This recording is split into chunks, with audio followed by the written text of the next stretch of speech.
Olá para você que me acompanha, é um prazer estar aqui mais uma vez com essa missão de trazermos informações pertinentes e reais relativas ao coronavírus. Nessa nossa bandeira e nessa jornada abaixo as fake news, contra fake news, querendo levar para você, onde quer que você esteja nos acompanhando, informações de verdade com especialistas. É por isso que eu tenho convidado um time de pessoas que fazem a diferença no seu ambiente, que fazem a diferença no seu dia a dia de trabalho, e nós estamos aqui justamente para isso. Eu servindo de ponte para você chegar aí e ter a informação adequada com esse time de peso. E hoje o meu convidado é um convidado muito especial, é o médico cardiologista Diego Garcia, que é diretor do Hospital Américas e está na linha de frente ajudando a combater a pandemia de coronavírus, de Covid-19, aqui no Brasil. E por que eu trouxe o Dr. Diego Garcia? Porque ele é um cardiologista. Ele vem falar da importância do cuidado para as pessoas que já têm alguns outros probleminhas, que a gente chama de comorbidade, e às vezes esse palavrão você não entende o que é, mas hoje você vai aprender e vai ficar sabendo. Bom, Dr. Diego Garcia, eu agradeço muito a sua participação conosco, ter tirado um tempinho da sua agenda, né, para poder se dedicar a esse ofício de levar informação às pessoas. Obrigado mesmo de coração. Isso é sempre um prazer. É só para fazer uma pequena correção. Eu sou médico da Rede Américas, mas eu não sou diretor da Rede Américas. Mas é só um detalhe pequeno. Mas é sempre um prazer grande estar aqui podendo levar informação para as pessoas, né? Eu acho que a mídia, de forma geral, incluindo mídias sociais, eu acho que tem um papel fundamental. E eu acho que, no teu caso em especial, levar a informação correta, eu acho que isso é essencial, porque a gente vê, de fato, muitas informações incorretas e inverídicas. Isso pode acabar levando a um desconhecimento e informando de forma errada a população de forma geral. Muito bem, obrigado, doutor, mais uma vez.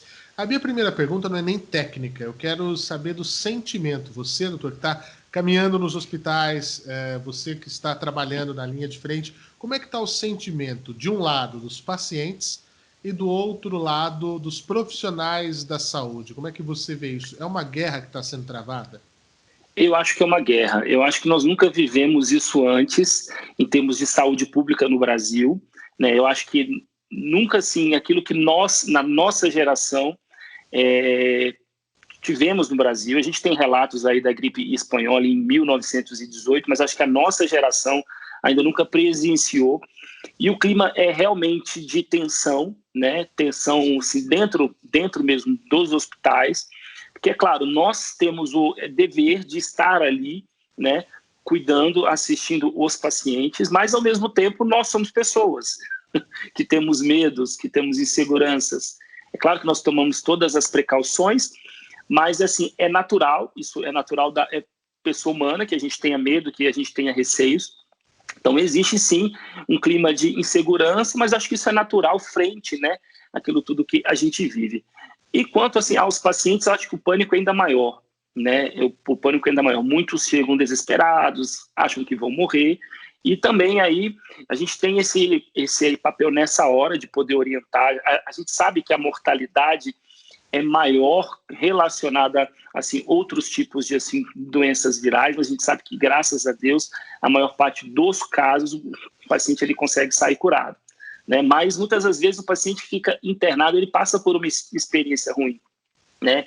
Ele precisa ter um suporte ventilatório. A gente tem restringido visitas nos hospitais, né? Justamente para poder diminuir esse contágio. Então, tem muitos casos o paciente ele fica sozinho, ele não fica com a família, exceto em casos muito específicos, porque senão esse próprio familiar pode, assim, visitar, ele pode transmitir a doença, né?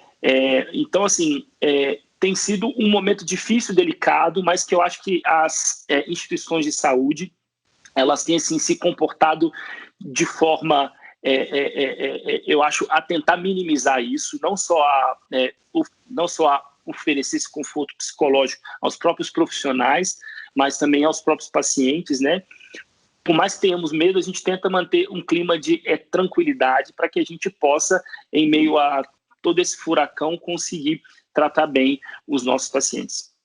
Pois é, e a humanização que tanto, né, a saúde vem preconizando e exigindo, acho que nunca foi tão necessária quanto nesse momento, né? Mais do que um medicamento, um tratamento, um respirador, a cloroquina, sei lá, uma vacina, você estar ali junto, você saber que você não está sozinho na hora que você está precisando. Acho que a palavra de apoio, a presença também ajuda no tratamento, não é?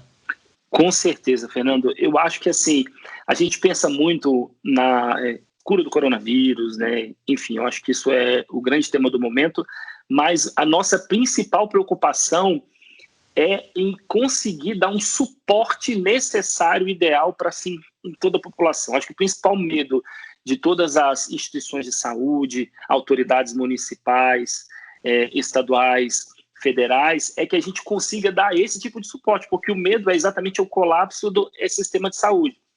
Então, esse é o nosso medo. E, é claro, a gente tenta prestar uma assistência o mais assim, humana possível.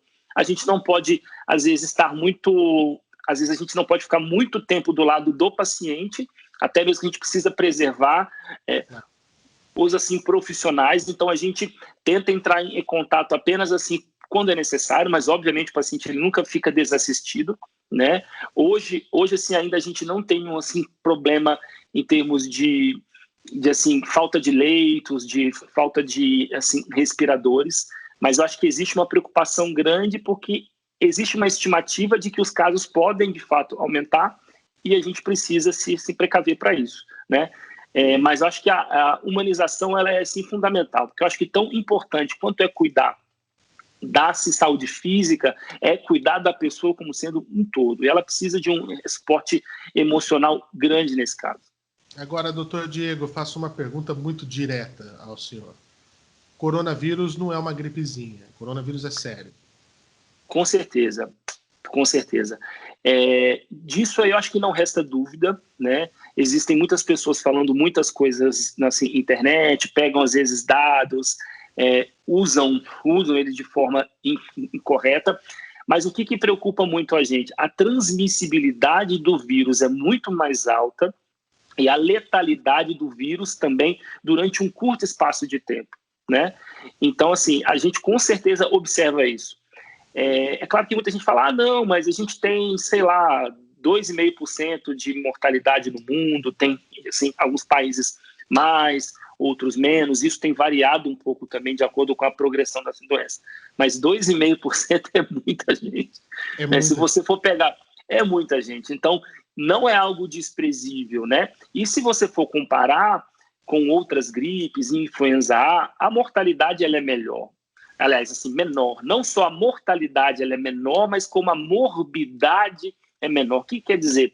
Assim, doença em si, ela tende a ser menos agressiva. E com relação a H1N1, a gente tem, por exemplo, a gente já tem vacina, não é? A gente tem uma medicação que é assim, oseltamivir, né, que a gente usa, tanto que em muitos casos, como a gente também está entre aspas, em um período onde os pacientes podem ter também influenza H1N1, e a gente ali no quadro clínico inicial, a gente não consegue diferenciar com 100% de certeza se é influenza A ou se é coronavírus, a gente acaba tratando junto também, a gente acaba dando também uma medicação específica.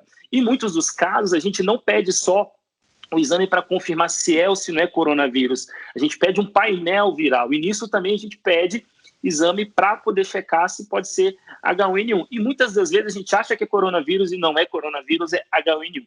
Então, assim, não é fácil e o que eu acho que deixa a gente muito mais preocupado é porque a mortalidade é maior, a transmissibilidade é maior e o número de casos aumenta de forma exponencial, ou seja, aumenta muito o número de casos em um curto espaço de tempo e esses pacientes que vão ser internados, eles necessitam de uma assim, assistência muito grande e ficam muito tempo internados, né?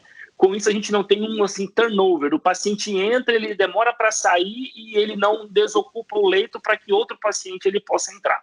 Então, isso gera uma crise muito grande em que muitos países estão passando isso na frente do Brasil. Itália, eu acho que é o principal exemplo, onde, assim, infelizmente, eles estão tendo que escolher qual paciente eles tratam.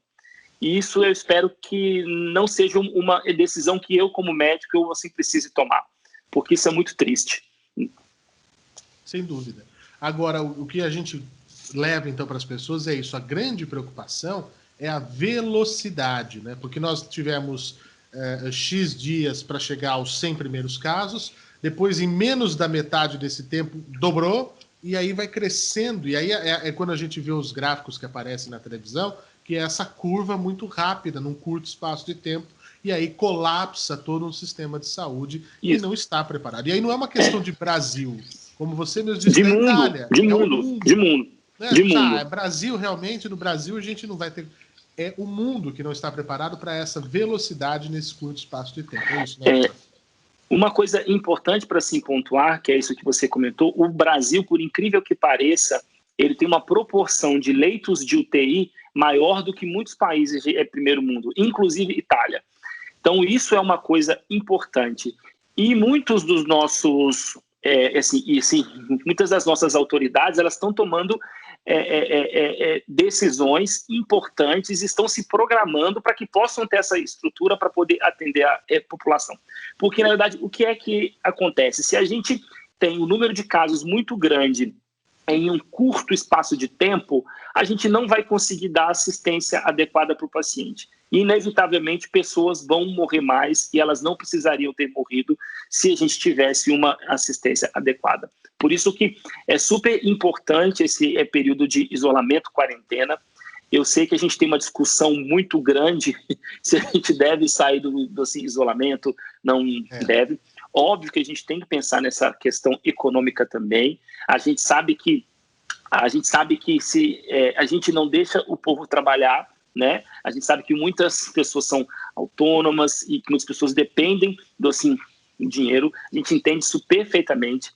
Eu acho que possivelmente aí nas próximas semanas a gente vai tentar, talvez, autoridades vão tentar conversar para tentar fazer um modelo híbrido, alguma coisa que leve a um distanciamento social, mas ao mesmo tempo comece a liberar alguns setores. É algo que outros países também estão tentando fazer nesse sentido.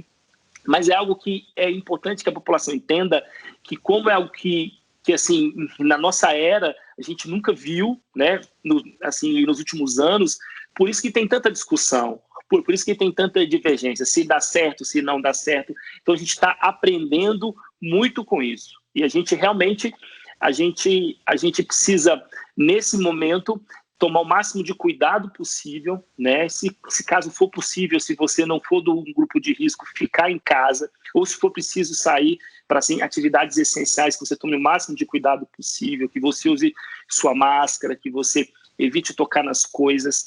Eu acho que esse cuidado ele é fundamental. Olha, é algo realmente que nós temos que pensar justamente nisso, nessa questão da velocidade, de reduzir isso. Eu ia perguntar justamente do distanciamento, mas você já respondeu, doutor. Do isolamento, tem que ser algo coordenado e é o que vai ser feito nas próximas semanas. Agora, em relação a essa questão do perigo maior, é uma dúvida que isso fica nas pessoas, mas será que eu realmente sou mais suscetível a pegar coronavírus e pegando, será que eu sou mais suscetível a ter que ir para um hospital, usar um respirador, ficar numa situação mais grave? Aí a gente entra nos grupos de risco, que nós falamos de idosos, né, pessoas acima de 60, 65 anos, e aquela palavra que eu usei no começo, as pessoas com comorbidades. O que é a comorbidade, doutor, para explicar para as pessoas? É a pessoa que já tem um histórico de uma saúde debilitada por algum problema, alguma outra doença, é isso? Exatamente, Fernando. É quando uma pessoa já tem uma doença crônica.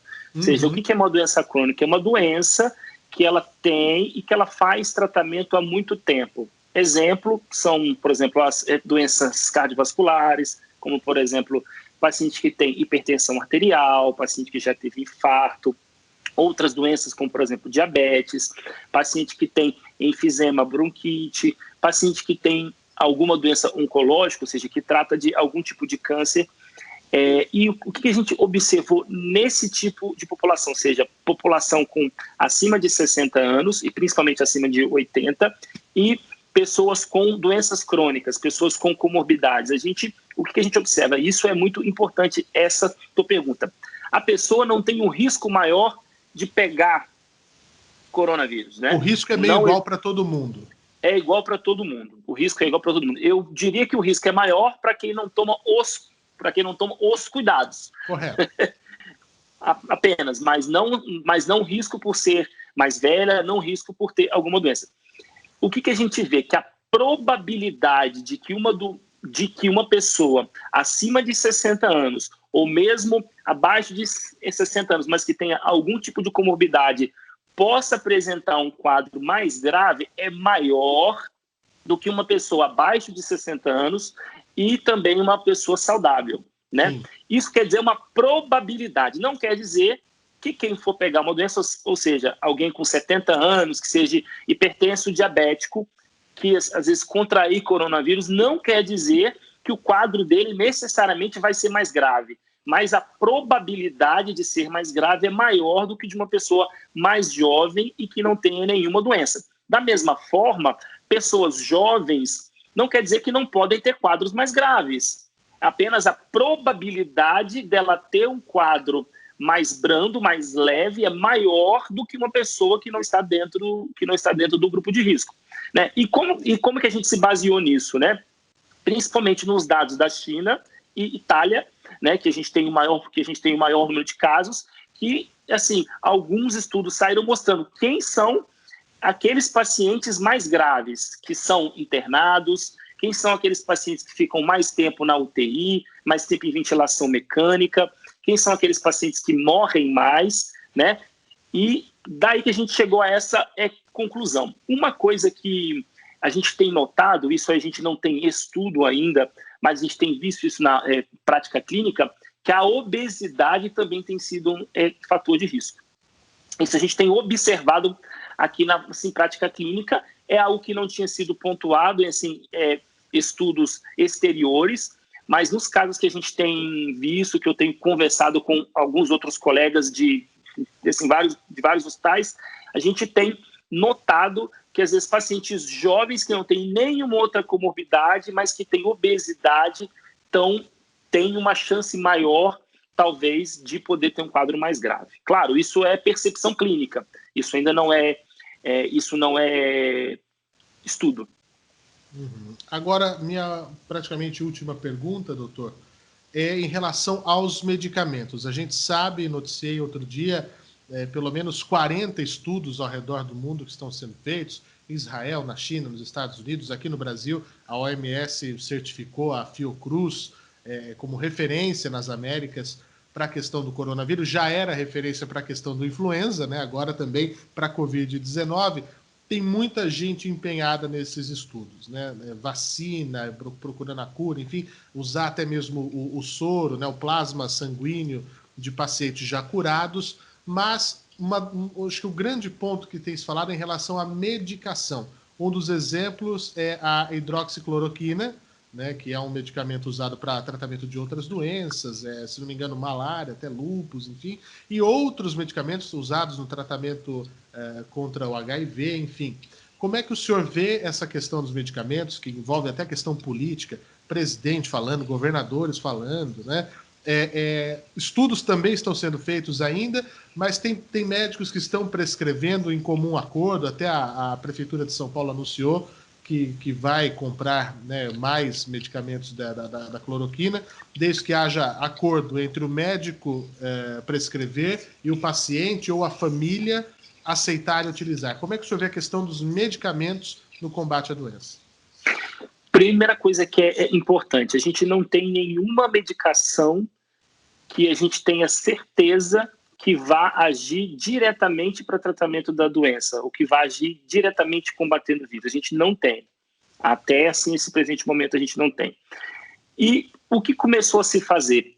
De acordo com os primeiros estudos que foram saindo, começaram a se levantar hipóteses de medicações que poderiam ter ação combatendo o vírus e combatendo doenças, né? Uhum. E aí que começaram a se utilizar algumas dessas medicações na China e depois na Itália, agora a França e Estados Unidos estão usando algumas, e Brasil já começou a ter alguns, já começou a ter alguns estudos, né? Então a gente tem medicações promissoras, até mesmo medicações que não são disponibilizadas comercialmente, mas a gente já tem alguns países fazendo estudos com relação a isso, né? Eu acho muito importante a gente separar duas coisas. Uma coisa é o que a gente tem evidência científica robusta. Outra coisa é o que o médico, na sua experiência clínica, acha que pode ter ou não pode ter benefício. Isso acaba sendo muito importante nesse período onde a gente tem uma escassez de evidência científica, porque todos os estudos são muito pequenos, são estudos com um pequeno número de pessoas, né? E são estudos, muitas das vezes, que não são randomizados, não são estudos controlados, ou seja, estudos do ponto de vista técnico que são um pouco, digamos, deficitários, né? Então, eles não têm uma robustez que permite a gente afirmar que droga A ou que droga B possa ter algum tipo de ação. Tem se falado muito da hidroxicloroquina, que é uma medicação que é utilizada para poder tratar malária e também algumas outras doenças reumáticas, né? Que começaram alguns estudos inicialmente China e França, mas todos eles estudos pequenos, mostrando um provável benefício do uso da hidroxicloroquina, que já é uma medicação que a gente já usa há bastante tempo aqui no Brasil, justamente porque nós somos o Brasil, não assim o Brasil todo, mas algumas áreas do Brasil são assim regiões endêmicas para malária, inclusive em alguns locais médicos e profissionais, ou até mesmo que não são da saúde, que vão viajar para áreas que são endêmicas, costumam usar esse tipo de medicação de forma profilática para não se terem assim doença. Existe inclusive alguns grupos de médicos que têm proposto o uso de forma profilática para profissionais de saúde que estão na linha de frente, justamente para poder evitar, utilizando esse mesmo raciocínio que se usa para malária. A gente já faz isso em algumas regiões endêmicas. De forma prática, para quem está assistindo a gente entender, esses estudos mostram que a hidroxicloroquina poderia ter um benefício porque ela atuaria diminuindo a replicação do vírus, portanto, a agressividade desse vírus, e também diminuiria, talvez, a reação inflamatória sistêmica que a gente tem, que o nosso corpo responde ao vírus. Portanto, poderia amenizar um pouco esses sintomas, diminuir talvez a morbidade e diminuir a mortalidade. A gente tem certeza disso, Fernando? O medicamento dava uma segurada na bola do vírus, é isso? Vamos exatamente. Lá, ele diminui a replicação, ele freia o vírus e, ao mesmo tempo, ele diminui essa resposta inflamatória. Isso é o que a gente acredita, entende? Isso é uma teoria baseada no mecanismo, baseada na farmacologia que a gente conhece da droga e também de outros estudos. Por isso que foi aventada essa possibilidade de poder usar hidroxicloroquina.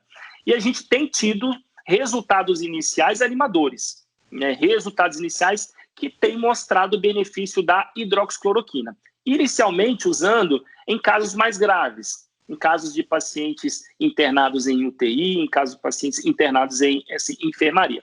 Mas já se tem proposto, como ela tem esse mecanismo de talvez frear essa replicação viral e essa resposta inflamatória, já se tem proposto o uso dela desde a fase inicial. Ou seja, o paciente começa a apresentar esses primeiros sintomas, não é? Já iniciaria hidroxicloroquina para que ele não evoluísse para esse quadro mais grave, ou pelo menos que conseguisse evitar isso em um grande número de casos. Mas, mais uma vez, isso é baseado em opinião de especialista, né? Ou seja, a gente não tem um estudo científico contundente. Mas qual que é o nosso grande dilema? A gente vai esperar alguns meses ou alguns anos para ter um estudo grande para que a gente possa usar? Entende? Esse que é o grande dilema do... É tempo. A gente não tem esse tempo. Geralmente, drogas, para serem utilizadas para tratamento de doenças, estudos grandes, demoram anos, às vezes, né, para que saiam esses estudos. Então, mas a grande questão é que a gente não tem tempo. né? Então, por isso que muitos médicos têm indicado, mesmo sem ter uma robustez científica, que a gente se arrisque em passar, claro, prescrito pelo médico, orientado pelo médico, o paciente precisa ser acompanhado, porque a gente sabe que a hidroxicloroquina ela tem uma certa toxicidade, ela dá uma toxicidade hepática no fígado, né? Ela dá uma toxicidade renal, ela pode dar arritmia cardíaca grave, levando inclusive a parada cardíaca, né? É claro que isso não acontece em todo mundo, mas por isso que assim, a gente precisa sim pensar, mas a gente não pode de forma nenhuma prescrever isso de forma indiscriminada. A gente precisa avaliar caso a caso e o paciente que for prescrito, a gente não pode dar tchau. A gente tem que prescrever e a gente tem que acompanhar e monitorar esse paciente. Para ter esse feedback até, né? Exato. Aqui tem uma grande rede aqui de saúde aqui em São Paulo que está concluindo um estudo grande, em torno de 400 pessoas, onde são pessoas onde eles deram hidroxicloroquina junto com azitromicina, não só para pacientes graves, mas também para pacientes que tinham sintomas da doença e que assim foram para casa. E inicialmente o que a gente tem ouvido dizer é que assim pode ser que tenha um benefício, mas a gente precisa esperar esse tipo de resultado sair. E o uso da azitromicina junto com a hidroxicloroquina é porque acredita-se que quando o paciente tem essa pneumonia viral ocasionada pela hidroxicloroquina, podem surgir outras infecções bacterianas oportunistas. Então, o paciente... A azitromicina é um antibiótico, né? Isso, perfeito, exatamente. A azitromicina é um antibiótico, ou seja, o antibiótico mata bactéria, ou seja, ele combate bactéria, e o racional de se usar é que a gente acredita que, em alguns casos, o paciente depois evolui com uma outra pneumonia, só que bacteriana. Então, por isso que já tem se entrado com a hidroxicloroquina, teoricamente para controlar a replicação viral e para diminuir a resposta inflamatória, e ao mesmo tempo com a azitromicina para prevenir infecções bacterianas pulmonares também. Tem outras medidas profilática. Também numa medida profilática. Também, porque os médicos foram notando que, em alguns casos, o paciente evoluía com outros tipos de infecção e, posteriormente, eles entravam com antibiótico. Por isso que começou-se a propor, desde já o início, como eles notaram que a incidência era muito alta disso, propôs-se entrar desde o início com algum antibiótico que pudesse tratar esse tipo de infecção bacteriana que está conjunta com o quadro da pneumonia viral pelo coronavírus. E é muito engraçado porque aí a medicina acaba virando matemática, você tem que estudar estatística, probabilidade, o que pode acontecer, desenhar cenários futuros, antever as coisas para facilitar diagnósticos e a vida do paciente. Não é fácil, né, doutor? Não é fácil, não é fácil. É claro que nessa hora a gente conta muito com a ajuda dos epidemiologistas, né, que são médicos especializados em tratamento desse tipo de condição, que podem não só propor tratamentos para essa doença, mas principalmente pensar do ponto de vista, digamos assim, geossocial, né? Pensando do ponto de vista população, quais são as medidas que devem ser tomadas para que a gente possa frear a doença e que o sistema de saúde possa se preparar para que possa atender todos esses casos. Muito bem. Doutor, foi mais do que esclarecedor, foi que bom. Maravilhoso a gente poder levar para o nosso público na televisão, na internet, pelos podcasts, né, pelo vídeo, enfim, assuntos como esse. Eu conversei aqui com o médico cardiologista Diego Garcia, um dos nomes que tem despontado aí, faz parte da Rede Américas de Hospitais, que está presente em vários locais, também com uma excelência muito grande, cardiologista especializado aqui, né, no combate ao coronavírus, está nessa linha de frente em vários hospitais, tirou um tempo do seu dia, né, para poder falar para a gente e levar a informação para as pessoas, isso é muito importante. Doutor Diego Garcia, muito obrigado por falar conosco aqui e trazer informações tão importantes para toda a população. Eu que agradeço, Fernando, o convite, estou sempre à sua disposição. Eu acho que levar a informação correta para a população, eu acho que é uma das medidas mais eficazes que a gente pode fazer agora nesse momento. Muito obrigado. E para você que nos acompanha, para você que está aí no vídeo, você que está nos ouvindo, já sabe, não importa a plataforma, você pode curtir, compartilhar, seguir a página, seguir o perfil, pode mandar para outras pessoas, isso você pode espalhar. Fake news não, tá? Então, para você que está no YouTube, no Facebook, você que está no Instagram, você que está no Spotify, você que está na televisão, meu muito obrigado e até a próxima.